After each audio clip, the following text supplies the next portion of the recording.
Um levantamento mostra que o governo Lula deu preferência ao Grupo Globo na concessão de entrevistas exclusivas à imprensa no primeiro semestre deste ano. O presidente e seus ministros deram 43 entrevistas exclusivas ao grupo, mais do que a outros veículos de comunicação. Você acompanha aí a imagem, a arte que a nossa produção preparou.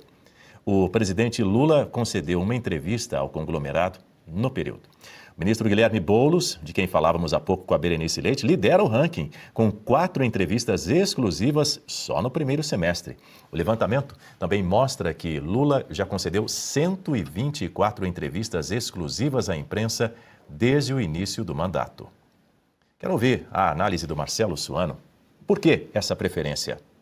A justificativa que eles dão é aquela justificativa padrão, porque a Globo, ela detém parte expressiva do percentual da pauta das notícias no Brasil. O que é uma inverdade, isso é uma mentira. Isso não corresponde à realidade. Eles dominam a pauta exatamente porque eles recebem mais recursos e são beneficiados em várias questões, em vários sentidos. Esse é o ponto. Mas aí a gente pega e olha a forma como a atual Rede Globo, né, ela trabalha.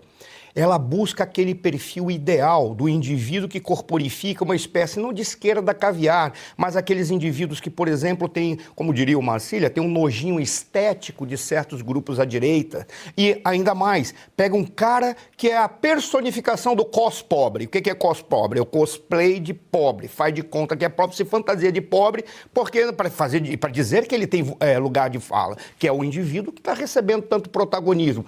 Eles corporificam uma ideia, que é a ideia de mobilizar uma massa escravizada para mantê-la escrava e, em cima disso, adquirir os benefícios e as benesses daqueles que chegam no poder. É a corporificação disso. Aí nós temos toda essa quantidade de entrevistas ou precedência que é dada à Rede Globo, mas não são só não é só a precedência não que é dada, é a precedência para as entrevistas e precedência para os discursos, para os investimentos, para os recursos, porque são recursos que são destinados a partir da SECOM. E como é que a SECOM trabalha? Como o Ministério da Propaganda. Logo, precisa de alguém que reverbere exclusivamente aquilo que é a intenção do governo. É o que explica, faz parte do grupo que mantém o poder ou do grupo que se estruturou para alcançar o poder e governar o Brasil. Governar não com o interesse de auxiliar ou coordenar a sociedade. Governar para adquirir benefícios e para preservar as benesses que já está usando, porque não pode distribuir para ninguém. Isso é o que explica esta configuração e é o problema que nós vivemos. Por qual razão eles querem acabar com as redes sociais? Porque eles sabem que as redes sociais conseguem se contrapor exatamente a essas inverdades que são apresentadas e essa manipulação ideológica, política e moral que é feita, em especial, pela Rede Globo e aquilo que ela apresenta como, não noticiário, mas como pauta cultural. Infelizmente, é isso que explica. A gente está falando de um grande conglomerado de comunicação, não é Gutapini, mas vale lembrar também que Lula tem uma predileção por dar entrevista para rádios, emissoras de rádio, sobretudo rádios locais. Aliás, a principal característica do rádio é falar com a população ali local, não é? Diferentemente das redes de TV ou mesmo da internet, que tem uma abrangência infinitamente maior. Mas ao longo dos últimos 3 anos de mandato, o petista preferiu, de fato, falar com essas emissoras locais, às vezes municípios ali com cerca de 80 a 100 mil habitantes, 600 mil habitantes, 1 milhão de habitantes. Também é uma preferência dele para poder tentar se aproximar ali, de alguma maneira, desse público mais regional, principalmente na região Nordeste. E você tem uma baita experiência também no rádio, né, Dani? Você conhece bem essa dinâmica. Então, de fato, tem essa proximidade com a população, até na interação, né? Eu, hoje em dia, acabo não consumindo muito esse conteúdo, mas, pelo menos, até onde eu me lembro, e você pode até nos explicar como é que está funcionando mais isso hoje, tem a questão de as pessoas ligarem, fazer as suas perguntas, e tem uma interação ali boa, mas hoje também, nas plataformas aqui, como o nosso canal aqui no YouTube, a população também consegue consegue interagir através do chat. Mas, enfim, é uma busca de aproximação com o público, ainda mais em ano eleitoral, em que o Lula precisa, não apenas o Lula, enfim, os candidatos em geral precisam aí angariar esses votos, estão nessa batalha mesmo por isso, o Lula pela sua reeleição, os outros candidatos aí tentando desbancar o presidente que já vai para o seu 4º mandato aqui no Brasil.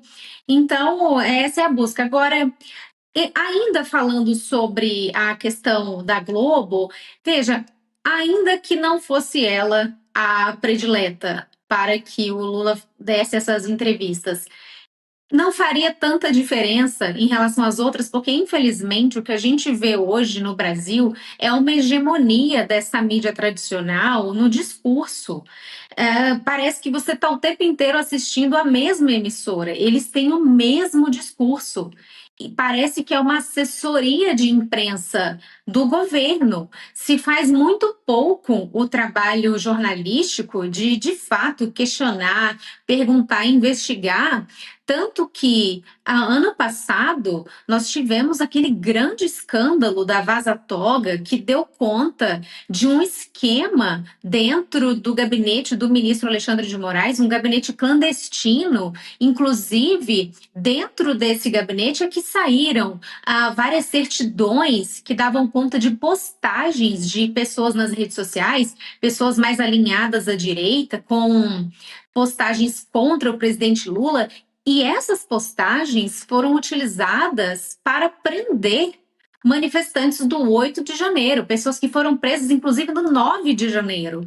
E essas informações foram levadas a grandes complexos de mídia no Brasil. E, infelizmente, não acolheram essa investigação, não deram vazão para isso.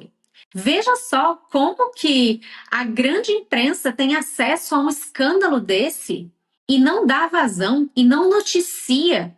Então, o brasileiro acaba ficando refém de tudo isso, porque não é todo mundo que já migrou para a internet, para os canais da mídia independente, está crescendo, que bom e que assim continue acontecendo, mas ainda existe uma hegemonia desse complexo tradicional que acaba, de fato, pautando ali o que as pessoas vão saber ou não, e isso é muito triste, isso não é trabalho jornalístico, isso enfraquece a imprensa livre, que deveria ser, de fato, um fiscal dos governantes e não trabalhar como seus auxiliares. Eu assino a Revista Oeste porque entendo as informações que eles trazem para nós.